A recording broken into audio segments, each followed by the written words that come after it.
हे प्रभु, एक दिन वो आए जब आपके सामने सब फीका लगने लगे, सब वस्तुएं फीकी लगने लगे, सब रंग फीके लगने लगे, सब दुनिया के ये चमक धमक सब फीकी लगने लगे।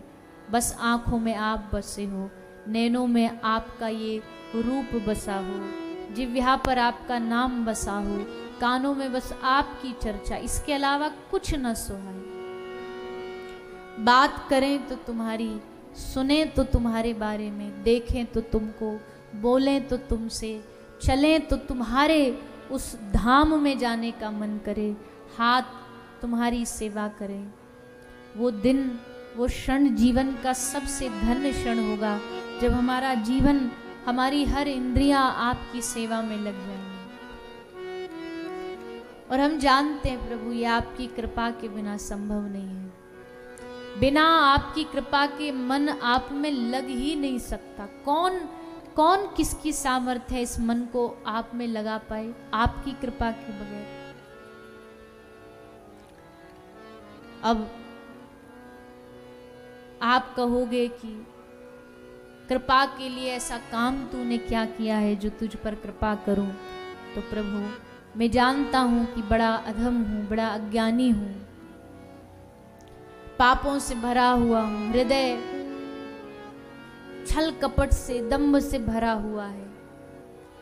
पर नाथ, जैसा भी हूं, भला हूं, बुरा हूं, अच्छा हूं तो आपका।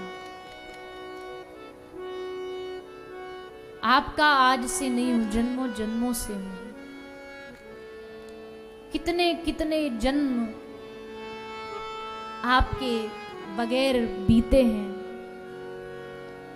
कितने जन्म आपको भूल के बिताए हैं। इस जन्म जैसे तैसे आपकी कृपा से, भागवत जी की कृपा से, गुरु की कृपा से, संतों की कृपा से आप में थोड़ा बहुत मन लगा है।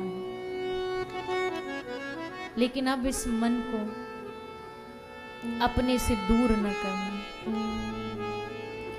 गोस्वामी जी कहते हैं, कृपा डोरी वंशी पद अंकुश, परम प्रेम मृदु चारो।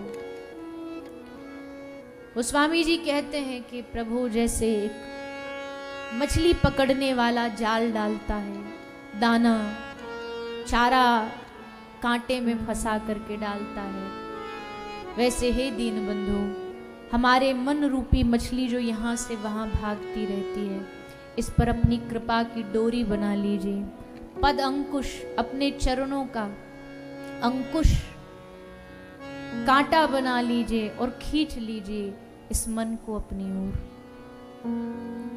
क्योंकि मैं कितना भी प्रयास करूं, मेरे चाहने से मन आप में नहीं लगता, मेरे चाहने से ये सब नहीं होता। लेकिन जिस दिन आप चाहोगे, जिस दिन आप चाहोगे, एक क्षण लगेगा इस मन को सब कुछ भूल करके बस आपकी याद करनी। इसलिए इस मन को अपना बनाने के लिए हम आपकी शरण में बैठे हैं, आपके चरणों में बैठे हैं। संतों से, गुरुओं से, भगवत जनों से, भगवान के प्रेमियों से और कुछ नहीं मांगना चाहिए। बस इतना ही मांगना चाहिए, ये भटकता मन बस कृष्ण चरणों में जाके अटक जाए, भगवत लीला में जाकर के अटक जाए। कोई कितना भी प्रयास करे हमें अपनी ओर खींचने की, पर ये मन आप में लगा रहे। और ये होगा बस प्रभु आपकी कृपा से या किसी समर्थ गुरु की कृपा से। अगर गुरु कृपा कर दे, गुरु चाहे कि मेरा ये आश्रित भगवान से जुड़ जाए,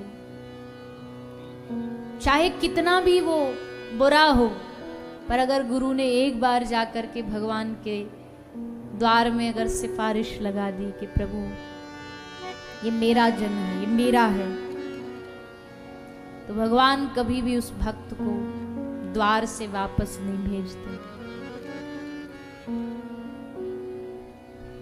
जैसे एक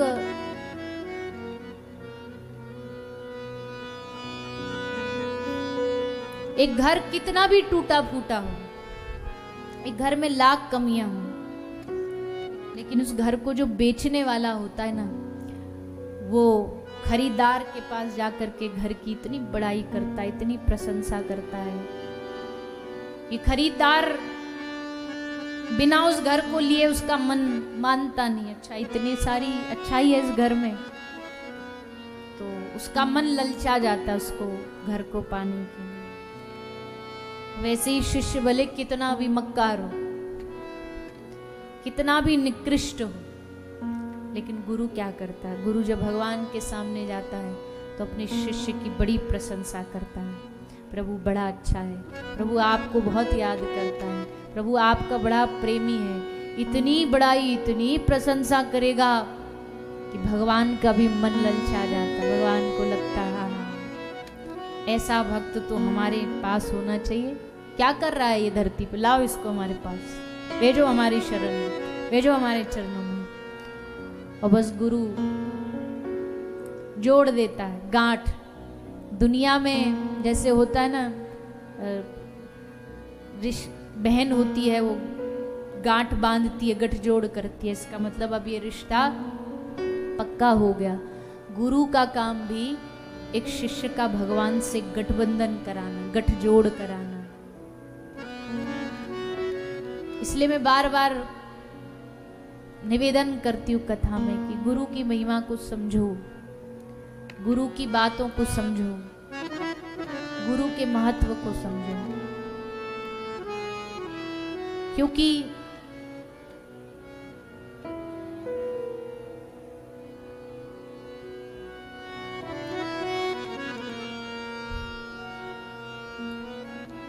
भगवान तक रास्ता कोई संसार की और दूसरी कोई चीज नहीं दिखा सकती, पहुंचा ही नहीं सकती, किसी में सामर्थ्य नहीं है।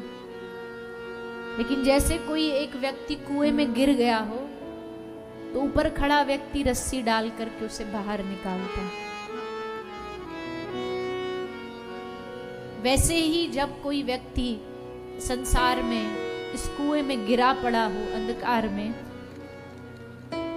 तब गुरु कृपा की रस्सी डालता है और शिष्य को कहता है इसको पकड़ करके तू ऊपर आ जा, ऊपर चढ़ जा।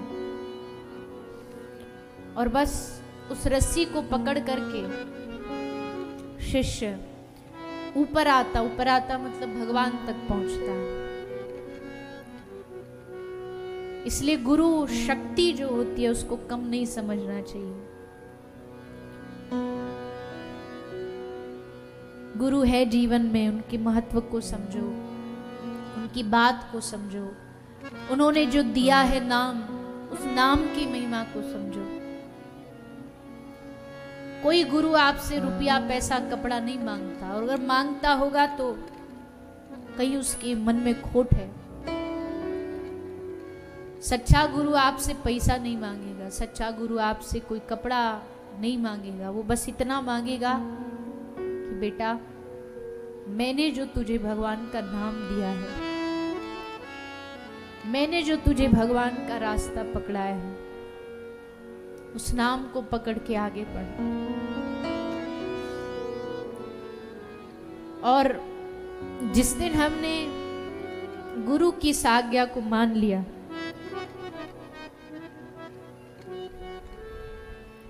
जिस दिन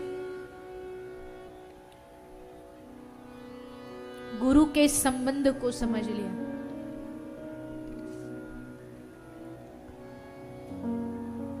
क्योंकि जब कभी हमारे पास गुरुदेव साक्षात रूप में विराजमान होते हैं, हम कई बार उनके महत्व को समझते नहीं हैं।